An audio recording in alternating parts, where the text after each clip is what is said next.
এবং উন্নয়নমুখী বাজেট আদরণীয় উপমুখ্যমন্ত্রী তথা রাজ্যের অর্থমন্ত্রী জিষ্ণুদেব বর্মা মহোদয় প্রস্তুত করেছেন। তার জন্য আমি ওনাকে এবং দপ্তরের সমস্ত আধিকারিকদেরকে অনেক অনেক ধন্যবাদ জানাই। যখন ইকোনমিস্টরা অ্যাসেসমেন্ট করছিল যে ভারতবর্ষের ইকোনমি ডাউন হবে, এমনকি -30% গ্রোথ নিচে চলে যাবে, কিন্তু ইকোনমি সার্ভে যখন কেন্দ্র সরকার বাজেট প্রস্তুত করেছেন তখন আমরা সবাই জানি যে সেটাকে অ্যাসেসমেন্ট করা হয়েছে যে আগামী দিনে পজিটিভ 11% গ্রোথ হবে। তো ত্রিপুরা সরকারও সেই দিশাতে কাজ করছে। 2020-21 যেখানে 19,244.15 কোটি টাকার বাজেট ছিল, সেটাকে বাড়িয়ে 22,724.50 কোটি টাকা। তার মানে 2021-22 বাজেটে ইনক্রিজ হয়েছে 118.09%। বন্ধুরা, একটা রাজ্যকে এগিয়ে নিয়ে যেতে হলে কোন কোন সেক্টরগুলো কে কাজ করলে তো সহজে রাজ্যের যুবাদের রোজগার আর প্লাস ইকোনমিক্যাল ডেভেলপমেন্ট, ঠিক সেই দিশাতে এই বাজেট। যেমন ট্যুরিজম সেক্টর, তাতে আগে 2020-21 কত ছিল? 7,14 লক্ষ টাকা বাজেট অ্যালোকেশন। এবার কত হয়েছে? 15,50 লক্ষ টাকা। তার মানে 217.09% বৃদ্ধি হয়েছে। ইনফরমেশন টেকনোলজি সেক্টর 2020-21 28,68 লক্ষ টাকা, এবার সেটা 56,77 লক্ষ টাকা। তার মানে 197.94% বৃদ্ধি। এগ্রিকালচার এলিড সেক্টর মানে প্রাইমারি সেক্টর, আপনারা অবগত আছেন 2017-তে যখন পুরনো সরকার ছিল তখন প্রাইমারি সেক্টর এগ্রিকালচার সেক্টরে গ্রোথ রেট ছিল 6.4%, আর এবার আমাদের সরকার আসার পর সেটা 6.4% থেকে বেড়ে দাঁড়িয়েছে 13.9%। তাতে প্রমাণিত করে যে ত্রিপুরাতে প্রাইমারি সেক্টরে দ্রুত গতিতে কাজ হচ্ছে। এগ্রিকালচার সেক্টরে প্রাইমারি সেক্টরে 887.43 লক্ষ টাকা বরাদ্দ ছিল 20-21, আর 21-22 বাজেটে 1250.47 লক্ষ টাকা, 1250.47 লক্ষ টাকা। তার মানে 140.91% ইনক্রিজ করা। হেলথ সেক্টরে 1,057.12 লক্ষ টাকা ছিল, এটাকে বাড়িয়ে করা হয়েছে 1,443.47 লক্ষ টাকা। তার মানে 136.55%। মানে কেন্দ্র সরকার হেলথ সেক্টরে যতটা বাড়িয়েছে প্রায় ততটাই রাজ্য সরকার এখানে হেলথ সেক্টরে বাড়িয়েছে। এডুকেশন সেক্টর 3,810.96 লক্ষ টাকা, সেটাকে বাড়িয়ে 2021-22 4,152.62 লক্ষ টাকা। তার মানে 108.97% ইনক্রিজ হওয়া। বন্ধুরা, তার সঙ্গে সঙ্গে ত্রিপুরার জন্য এই যে ন্যাশনাল ল ইউনিভার্সিটি আগরতলাতে খোলা, এটা একটা নতুন সুন্দর দিগন্ত খুলবে ত্রিপুরার জন্য। শুধু ত্রিপুরার ছেলে মেয়েরা এখানে পড়বে তেমন না, ফ্যাকাল্টি যখন ভালো হবে তখন অন্যান্য জায়গা থেকেও সেই ল ইউনিভার্সিটিতে পড়ার জন্য আগরতলাতে আসবে স্টুডেন্ট। আর বিশেষ করে নর্থ ইস্টের মধ্যে আমরা লক্ষ্য করেছি একদম ভালো ফ্যাকাল্টি আছে, নাম্বার 10-এর মধ্যে চলে আসে এমন কোনো ল ফ্যাকাল্টি বা ইউনিভার্সিটি নেই।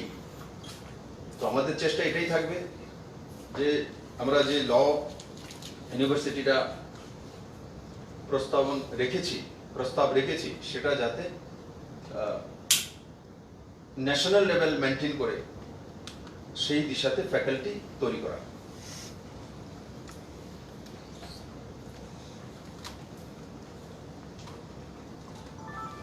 বন্ধুরা, তার সঙ্গে সঙ্গে যে ট্রাইবাল কালচার এবং মিউজিক তাকে ডেভেলপ করার জন্য বাজেট বরাদ্দ করা, সেটা এই বাজেটের একটা নতুন দিক। Chief minister model village scheme 13 কোটি টাকার উপর খরচা করে সেই এক একটা অ্যাসেম্বলির মধ্যে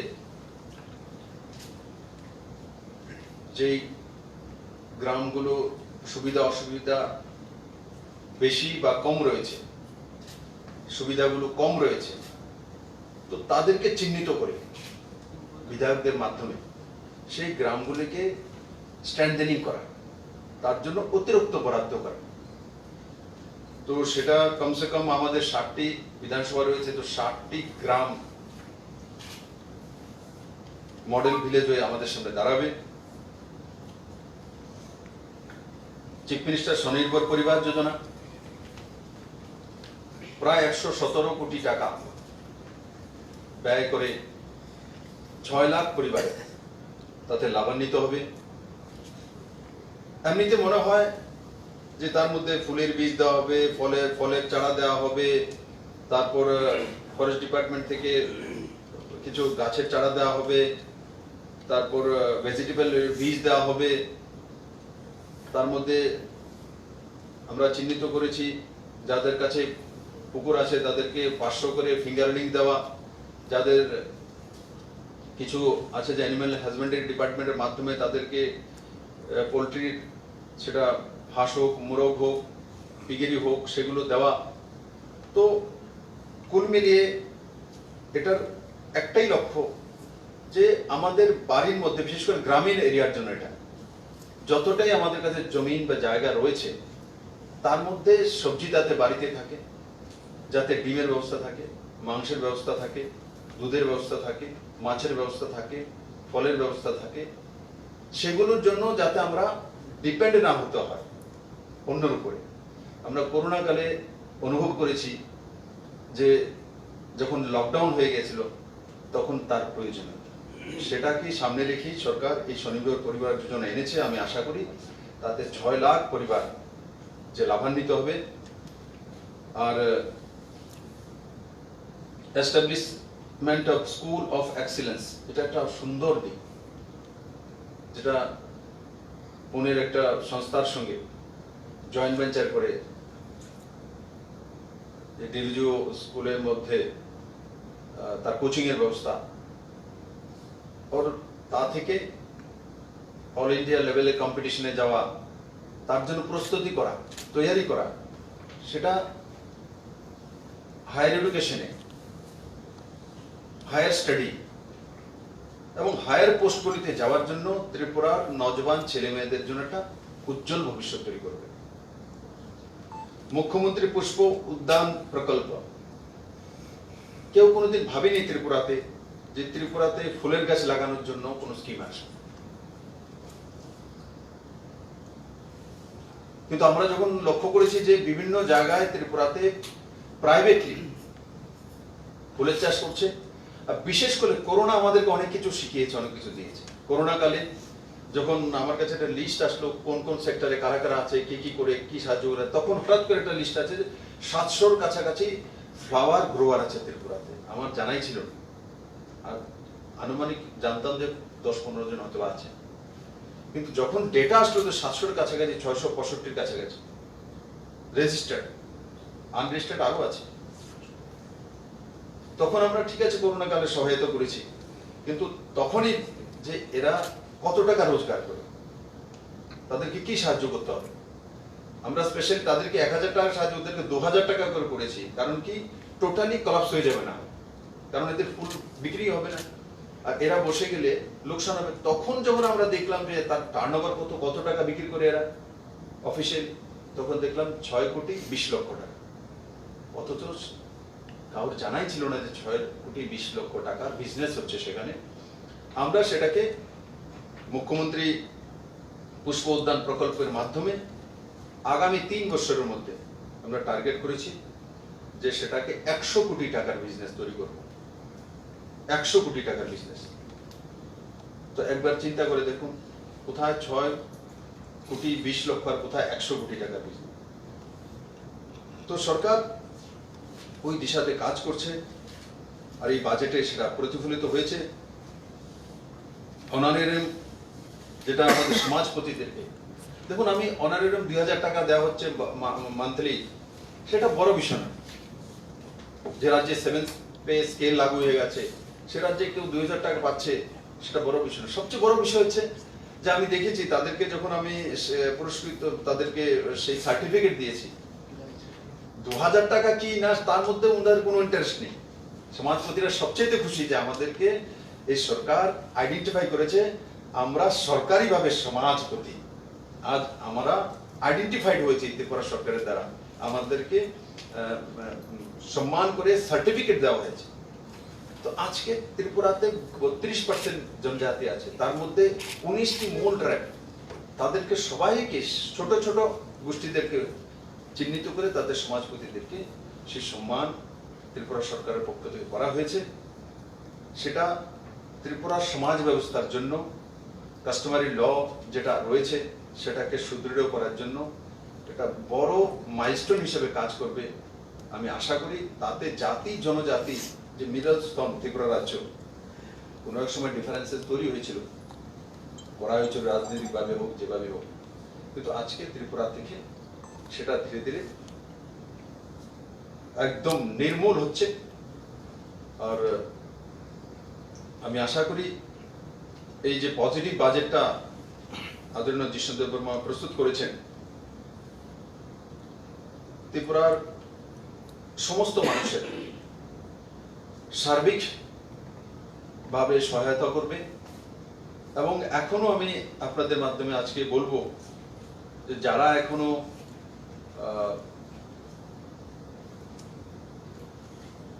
যে মূল ধারাতে আসেননি,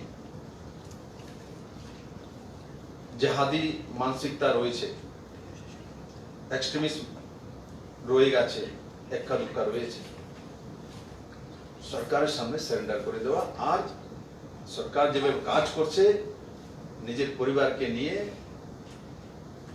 সেই দিশাতে ডেভেলপমেন্টকে নিজেকেও ঝুঁকে দেওয়া।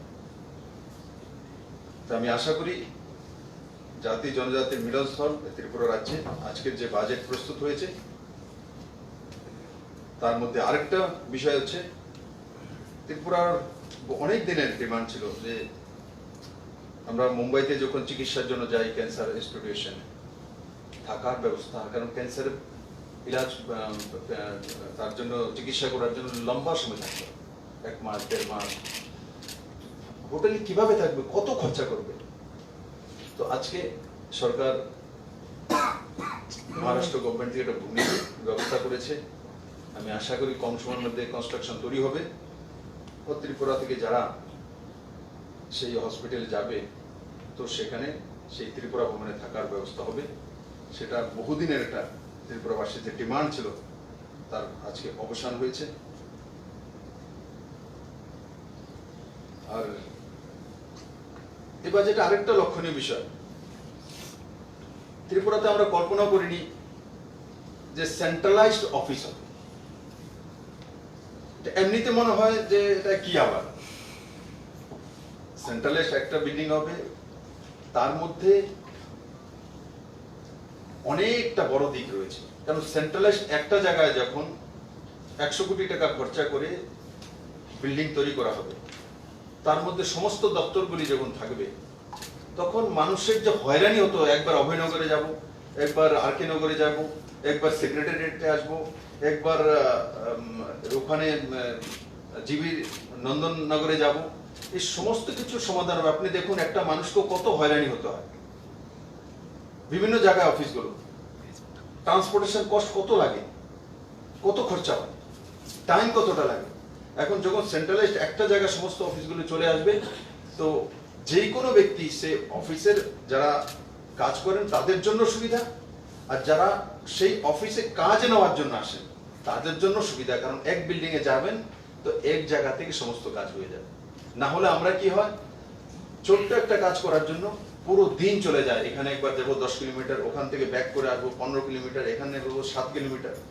তো সেই দিকটাকে সামনে রেখে এই সরকার সিদ্ধান্ত করেছে সেন্ট্রালাইজড অফিসগুলোর একসঙ্গে আগরতলাতে প্রথম আমরা স্টার্ট করব, ধীরে ধীরে বিভিন্ন ডিস্ট্রিক্টও আমরা সেই দিশাতে নিয়ে যাব।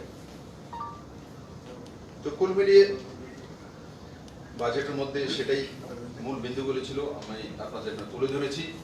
আমি আশা করি ত্রিপুরা রাজ্যবাসী তাতে যে উজ্জ্বল ভবিষ্যৎ মাননীয় প্রধানমন্ত্রীজি ত্রিপুরাকে নতুন দিশা দিতে চাইছেন, এই বাজেটের মাধ্যমে ত্রিপুরার সাধারণ মানুষ এবং সমস্ত ত্রিপুরাবাসী লাভান্বিত হবেন এবং নিজেদের উজ্জ্বল ভবিষ্যৎ নির্মাণের একটা সুন্দর রাস্তা এই বাজেটের মাধ্যমে প্রস্তুত করব। কারো কিছু প্রশ্ন থাকলে জিজ্ঞাসা করুন। স্যার, একটা প্রকল্প রয়েছে স্যার, মুখ্যমন্ত্রী রাবার মিশন, এটা প্রকল্প রয়েছে, সেখানে আমরা জানি সারা ভারতবর্ষের মধ্যে কেরল 1 নম্বরে রয়েছে, ত্রিপুরা 2 নম্বরে। তো এই প্রকল্পের মাধ্যমে যে আপনার প্ল্যানিংটা রয়েছে, তাকে আমরা কেরলকে ছাড়িয়ে প্রথম নম্বরে যাওয়ার কোনো পরিকল্পনা রয়েছে? দেখুন, কেরলকে ছাড়িয়ে যাওয়ার মতো কেরলের কাছে যে ভূমি আছে ভৌগোলিকভাবে, ওইভাবে আমাদের কাছে নেই, ঠিক। তার জন্য প্লান্টেশনে আমরা কত হেক্টর করব, কারণ আমাদের জমি কম, কেরলের কাছে যে জমি আছে আমাদের কাছে নেই, আমাদের ভ্যালুয়েশন করতে হবে। এখন আমরা যেমন 30,000 হেক্টর জমিতে আগামী 5 বছরে আমরা রাবার প্লান্টেশন করব। এটা একটা বড় দিক সবচেয়ে, যে ত্রিপুরাতে প্রাইভেট ইনভেস্টমেন্ট রাবার সেক্টরে এই প্রথমবার হয়েছে, ফার্স্ট টাইম। এটা ত্রিপুরার জন্য একটা মাইলস্টোন, যে আত্মা 1100 কোটি টাকা তার মধ্যে ইনভেস্ট করবে নর্থ ইস্টে। তো তার মধ্যে রাবার প্রডিউসার বা রাবার প্লান্টেশন নর্থ ইস্টের 2টি রাজ্যে তো রয়েছে, বিশেষ করে ত্রিপুরা এবং আসামে। তো স্বাভাবিকভাবে ত্রিপুরা লাইন শেয়ারটা পাবে 1100 কোটি টাকা। তো তার মধ্যে ভ্যালু এডিশনের জন্য 100 কোটি টাকা আছে তার মধ্যে ভ্যালু এডিশন করার জন্য, যেটা এখন আমাদের কাছে রাবার শিট আছে বা রাবার হয়, তাকে কিভাবে ভ্যালু এডিশন করা যায়, স্মোক হাউস নির্মাণ, যারা রাবার যে ট্যাপিং করে তাদের ট্রেনিং দিয়ে সেটা ব্যবস্থা করা। বৃষ্টির সময় এখানে ট্যাপিং হয় না 3 মাস, কেরালাতে বৃষ্টির সময় ট্যাপিং হয়, কেন? ক্যাপ লাগিয়ে দেওয়া হয়। তো ক্যাপ লাগানো, এই 3 মাস আমরাও তো এখানে প্রডিউস করতে পারি। তো সেই দিশাতে আত্মা ইনভেস্টমেন্ট করবে আরো 100 কোটি টাকা ভ্যালুয়েশন, কারণ সেটাতে ভ্যালুয়েশন করলে সঙ্গে সঙ্গে প্রোডাকশন বাড়বে, সঙ্গে সঙ্গে রেজাল্ট চলে আসবে। আর যেটা প্লান্টেশন, এটা উইথ আফটার 7 ইয়ার 8 ইয়ার্স দেন আপনার কাছে রোজগার আসবে, তার আগে নয়। কিন্তু সেটাও দোনোটা, একদিকে ভ্যালুয়েশন আর একদিকে নিউ প্লান্টেশন, দুইটা এক যুগে যখন চলে তখন গ্রোথ বাড়ে। আর তার মধ্যে সবচেয়ে সুবিধা হচ্ছে যে তার মধ্যে যারাই প্লান্টেশন করবে প্রাইভেটলি, তো তাদের শুধু পরবর্তী সময়ে 7 বছর বা 8 বছর পরে যখন রাবার যে ম্যানুফ্যাকচারিং মানে তার মধ্যে কস্ট বেরোনো শুরু হবে, তখন গিয়ে সে ব্যাংকের কিস্তি দেওয়া শুরু করবে, তার আগে তার কাছ থেকে কিস্তি নেওয়া হবে না। আর পুরো লোনটাই ইন্টারেস্ট ফ্রি, ইন্টারেস্টও আত্মাই দেবে। তো এই ধরনের স্কিম কখনো ত্রিপুরা আসেনি। তো আজকে বাজেটের মাধ্যমে এই স্কিমটা সামনে রাখা হয়েছে, তাতে ত্রিপুরাতে বড় মাত্রার রাবার গ্রোয়ার রয়েছে, ছোট বড়, এরা লাভান্বিত হবে।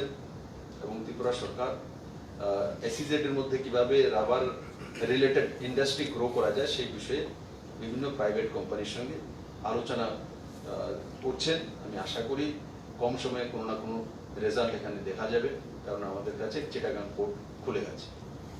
আইটি সেক্টরে এডুকেশনে একটা কোয়ান্টাম ঝাম দেখা যাচ্ছে, প্রায় 28 কোটি টাকা থেকে 56 কোটি টাকা। তো এর মধ্যে কি স্পেশাল কোনো প্ল্যান গভর্নমেন্টের আছে? দেখুন, আইটিতে তার জন্য আইটি হাব আছে আমাদের। আমরা আইটি হাব তৈরি করছি পুরনো জেলখানাতে। স্বাভাবিক আপনি বুঝতে পারেন, আইটি হাব যখন করছি সেখানে ইনভেস্টমেন্ট করতে হবে। তার মধ্যে বড় বড় যে আইটি সেক্টর কোম্পানিগুলি, সেগুলোকে তো আমরা স্পেস দেব, কিন্তু আমরা নিজেরাও সরকারের পক্ষ থেকে, দেখুন আইটি এমন একটা সেক্টর, যেমন ত্রিপুরাতে 175টা সার্ভিস এখন অনলাইন হয়ে গেছে, 36টা ডিপার্টমেন্ট অনলাইন হয়ে গেছে।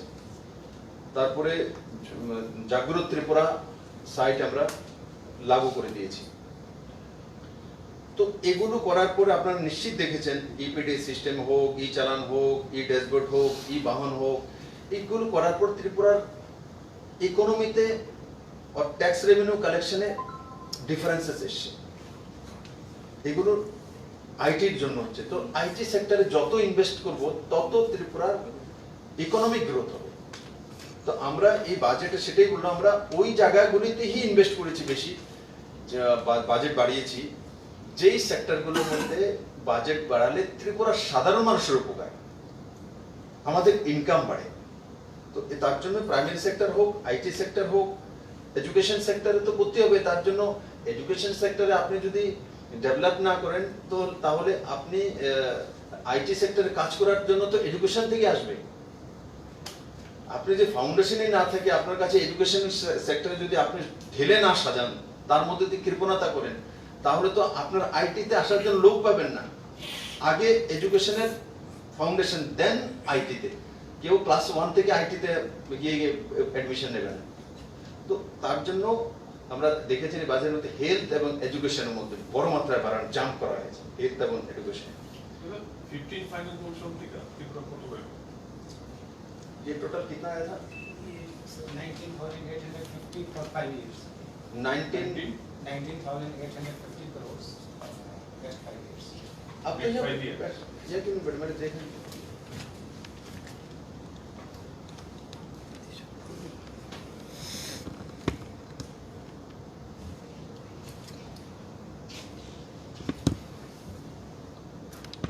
ठीक है। স্যার একটা বিষয় হচ্ছে, আমরা জানি গত 11 মাস করোনাকালীন সময় গিয়েছে স্যার। এই মুহূর্তে এই যে বাজেট পেশ করেছেন, ত্রিপুরা রাজ্যের ইকোনমিক্যালি যদি দেখা যায়, তাহলে সর্বোপরি এই বাজেটটাকে ত্রিপুরার জন্য আগামী দিনের ইকোনমিক্যালি গ্রোথের ক্ষেত্রে কতটা অ্যাডভান্টেজ হবে স্যার? ইকোনমিক্যালি গ্রোথ অ্যাডভান্টেজ কতটা হবে সেটা তো সময় বলবে। আমরা অ্যাসেসমেন্ট করতে পারি।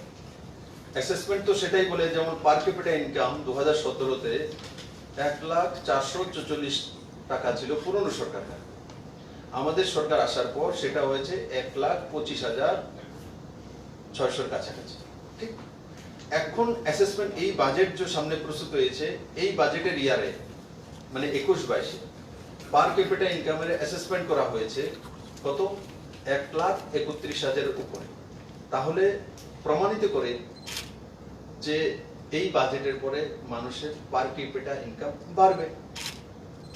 কারণ 1,31,000 বোঝা মানে 1,02,017 ছিল 1,04,000 কাছাকাছি, মানে তার থেকে 31 মানে 30% কাছাকাছি বাড়ছে। এখন কত বেড়েছে? 25%। তো এই বাজেটের পরে যেটা অ্যাসেসমেন্ট করা হচ্ছে যে 6% আরো বাড়বে। ঠিক আছে।